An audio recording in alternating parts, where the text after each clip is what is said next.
శ్రీ మహాగణాధిపతి నమః. శ్రీ గురుభ్యో నమః. ఈరోజు పృథు మహారాజు చరిత్ర తర్వాత ముఖ్యంగా చెప్పుకునేది పురంజనోపాఖ్యానం. భారతీయ సాంప్రదాయంలో ఋషులు చెప్పే తీరు చాలా గొప్పగా ఉంటుంది. అదేంటంటే తత్వబోధ చేసేటప్పుడు కూర్చోబెట్టి తత్వాన్ని మాత్రమే చెప్తాం. అంటే చాలామంది అదేమిటో చాలా భయంకరంగా ఉంటుంది, ఇదంతా తమకు అందదని అంటారు. అందుకని ఋషులు బోధ చేసేటప్పుడు ఆ తత్వాన్ని కథతో కలిపేస్తారు. నారదుడు ప్రాచీన బర్హి అనే మహారాజుకి ఈ పురంజనోపాఖ్యానం వివరించాడు.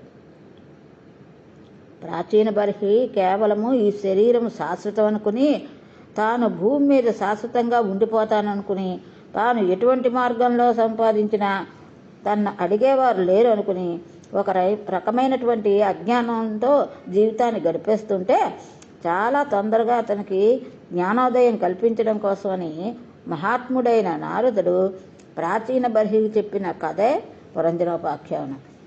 పూర్వకాలంలో పురంజనుడు అనే రాజు ఉండేవాడు. ఆయన తాను నివసించడానికి యోగ్యమైన కోట, తాను నివసించడానికి యోగ్యమైన రాజ్యము అన్వేషిస్తూ బ్రహ్మాండాలన్నింటా తిరిగాడు. కానీ ఆయనకి ఏది నచ్చలేదు. చిట్ట చివరకు హిమవత్ పర్వత దక్షిణ కొసకు ఉన్నటువంటి ఒక దుర్గాన్ని చూశాడు. ఇది చాలా బాగుంది, నేను ఇందులో ప్రవేశిస్తానని అనుకున్నాడు. అప్పుడు అందులోంచి చాలా అందమైన యవ్వనం అంకురిస్తున్న ఒక స్త్రీ బయటికి వచ్చింది. ఆవిడ బయటికి వస్తూ ఉంటే ఆవిడ వెనక 5 తలల పాము ఒకటి బయటకు వచ్చింది.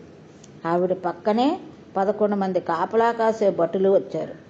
ఒక్కొక్క భటుడు వెనక 9 చొప్పున సైనికులు ఉన్నారు.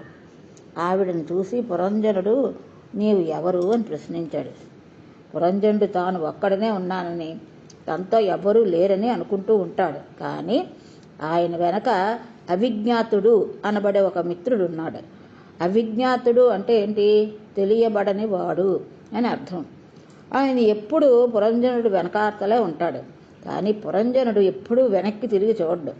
అటువంటి మిత్రుడు ఉండగా పురంజనుడు ఆ కాంతను, నీవు ఎవరు అని అడిగాడు. అప్పుడు ఆమె, ఏమో నాకు తెలియదు, నా తల్లిదండ్రులు ఎవరో నాకు తెలియదు, నేను పుట్టి బుద్ధి ఎరిగి ఇక్కడే ఉన్నాను, ఈ కోటలోనే ఉంటాను, నువ్వు మంచి యవ్వనంలో ఉన్నావు, నా పేరు పురంజని, నీ పేరు పురంజనుడు, అందుకని నీవు ఈ కోటలోకి రా, వస్తే మనిద్దరం మానుషమైనటువంటి భోగాలను అనుభవిద్దాము, 100 సంవత్సరాలు నీవు ఇందులో ఉండుదు. కానీ ఈ కోటకు ఒక గమ్మత్తుంది. ఈ కోటకు తూర్పు దిక్కున 5 ద్వారాలు ఉన్నాయి. ఈ 5 ద్వారాల నుండి బయటికి వెళ్ళవచ్చు. కానీ బయటికి వెళ్ళేటప్పుడు ఒక్కొక్క కోట ద్వారంలోంచి వెళ్ళేటప్పుడు ఒక్కొక్క మిత్రుడినే తీసుకుని వెళ్ళాలి. ఆ మిత్రులకు పేర్లు కూడా ఉన్నాయి, వాళ్లతోనే బయటికి వెళ్ళాలి. అలా ఆ ద్వారంలోంచి బయటికి వెళ్తే ఒక భూమి చేరుతావు. ఆ దేశంలో నీవు విహరించవచ్చు, మరలా వెనక్కి వచ్చేయచ్చు అని చెప్పింది. ఆయన చాలా సంతోషించి ఆవిడని వివాహం చేసుకున్నారు. వారిద్దరూ కలిసి సంతోషంగా జీవితం గడుపుతున్నారు. ఇక మనం కథలోకి వద్దామంటే, పురంజనుడు అంటే ఎవరో కాదు, మనమే. మన కథే ఇక్కడ చెప్పబడింది. జాగ్రత్తగా మనం వినాలి. ఇది పురంజనుడు కోట కోసం వెతుకుతున్నాడు. వెతికి దక్షిణ దిక్కున హిమవత్ శృంగమనందు వేలాడుతున్న కోటను చూశాడు. దక్షిణ దిక్కు అంటే ఏంటి? ఊరికి శ్మశానం ఉంటుంది. అంటే ఏనాటికైనా శ్మశానంలో చేరవలసినటువంటి శరీరం ప్రవేశించడానికి సిద్ధపడ్డాడు. అక్కడికి వెళ్ళేసరికి ఒక అందమైన మేడ కనిపించింది. ఇక్కడ మేడ అంటే ఏంటి? శరీరంలో గల తల. శరీరానికి పైన చక్కటి ఒక అందమైన తలకాయ ఉంటుంది. దాని మీద ఉన్న వెంట్రుకలే పూలలతలు, చేతులు కాళ్ళు ఇవన్నీ అగర్తలు. లోపల ఉన్నటువంటి ఇంద్రియాలు భోగస్థానాలు. లోపల రత్నాలతో కూడిన వేదిక చెప్పబడింది హృదయస్థానము. అక్కడ ఈశ్వరుడు ఉంటాడు. అక్కడ ఒక పాన్పు ఉంది, దాని మీద మనం రాత్రివేళ నిద్రపోతాం. అంటే ఇంద్రియాలు మనస్సు బడలిపోయి వెనక్కి వెళ్ళి ఆత్మలో ప్రవేశించి నిద్రపోతాం. అప్పుడు మనకి ఏమీ తెలియని స్థితి ఏర్పడుతుంది. పురంజని ఎదురు వచ్చి తనను వివాహం చేసుకోమన్నది. అప్పుడు పురంజనుడు ఆమె నీవు ఎవరు అని ప్రశ్నించాడు. ఆవిడ నాకు తెలియదు అంది.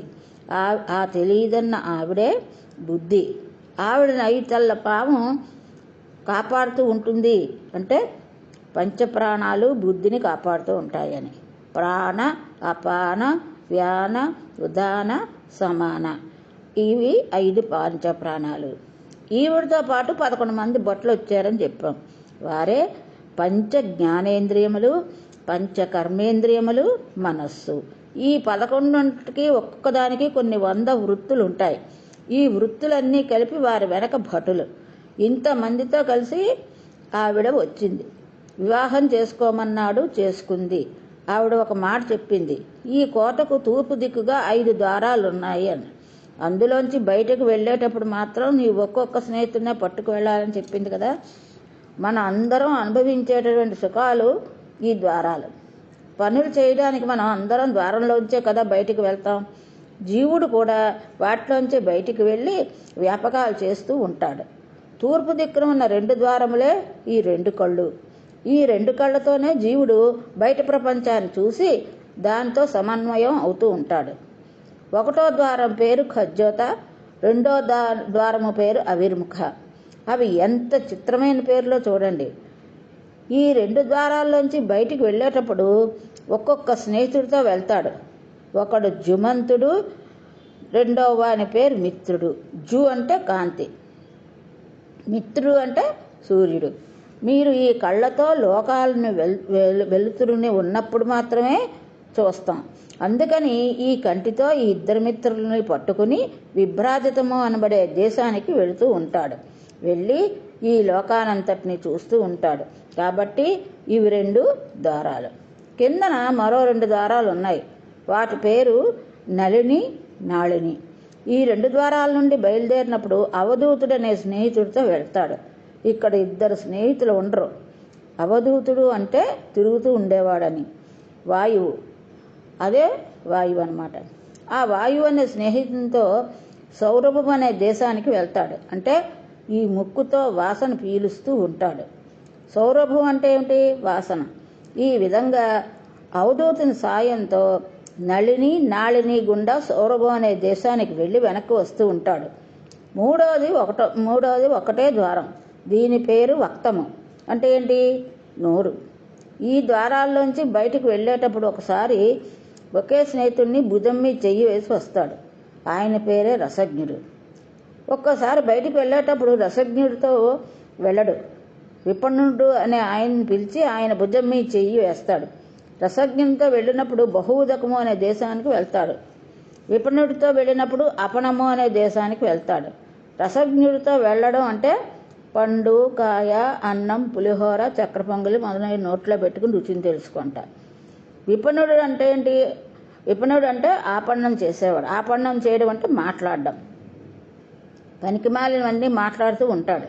ఈశ్వర సంబంధమైన విషయాలు తప్ప మిగిలినవన్నీ అక్కర్లేనివే మాట్లాడుతూ ఉంటాడు. ఇంకా కుడిపక్కన ఒక ద్వారం ఉంది. దీని పేరే పితృహు. ఇదే కుడిపక్క చెవి అనమాట. ఈ ద్వారంలోంచి ఒక స్నేహితుడితో బయటికి వెళ్ళాలి. ఆయన పేరు శృతిధరుడు, అంటే వేదం. దీనితో వెళ్ళినప్పుడు పాంచాల రాజ్యానికి వెళ్తాడు. అంటే వేదంలో పూర్వభాగమైనటువంటి కర్మలను చేసి ఇక్కడ సుఖములను, స్వర్గాది పైలోకాన్ని సుఖముల కోసం కోరతాడు. పుణ్యం అయిపోయాక కింద తోసేస్తారు. చాలా కాలం అయిన తర్వాత ఒక గొప్ప గురువు దొరికితే అప్పుడు మాత్రమే ఎడమ చెవి ద్వారా లోపల నుంచి బయటకు వస్తాడు. ఇప్పుడు కూడా శృతిధరుడి మీదే చెయ్యి వేసుకుని బయటకు వస్తాడు. కానీ ఉత్తర పాంచాల రాజ్యానికి వెళ్తాడు. ఉత్తర పాంచాల అంటే నివృత్తి మార్గం. సుఖాన్ని కోరుకోడు. అది వేదము, ఉత్తర భాగం. అందుకని ఎడమ చెవి ద్వారంలోంచి వెళ్ళినప్పుడు మోక్షం కోరుతాడు. ఆ తర్వాత ఉత్తరం నుండి వెళ్ళే ద్వారము దేవహూ అని పేరు. అలాగే తూర్పు తిరిగి ఈ కోటకు కింద భాగంలో ఒక ద్వారం ఉంది. అదే మూత్రద్వారం. దాని పేరు దుర్మదుడు. అక్కడ మదమును కల్పించి ఆవేశం ఉంటుంది. ఆ ద్వారంలోంచి బయటికి వెళ్ళినప్పుడు దుర్మదుడు భుజం మీద చెయ్యి వేసి సుఖమనే సామ్రాజ్యాన్ని చేరుతాడు. ఆ సామ్రాజ్యం పేరు గ్రామికము. పశువులు కూడా పొందుతున్న సుఖమేదో ఆ సుఖం పొందుతున్నాడు. అందుకని గ్రామికమైన దేశానికి వెళ్తాడు. పడమట అనగా వెనక భాగం ముందు ఒక ద్వారం ఉంది, అదే మలద్వారం. దాని పేరు లబ్ధకుడు, అంటే ఉన్నదాన్ని బయట పెట్టనివాడు.